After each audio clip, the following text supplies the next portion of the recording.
So, hi guys. Tapos, ayan. So, try lang natin.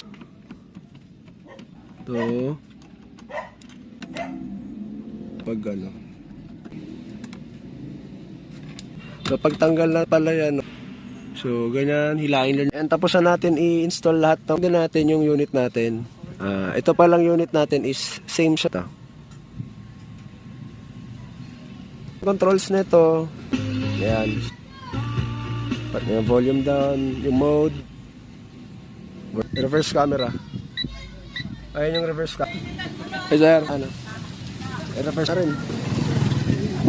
Ayan yung unit natin. Android version 13 na 2 gig. Ayan. Ayan. So, ito na yung ano niya. Yung pwedeng ganyan. Tapos, pwede yung ganito.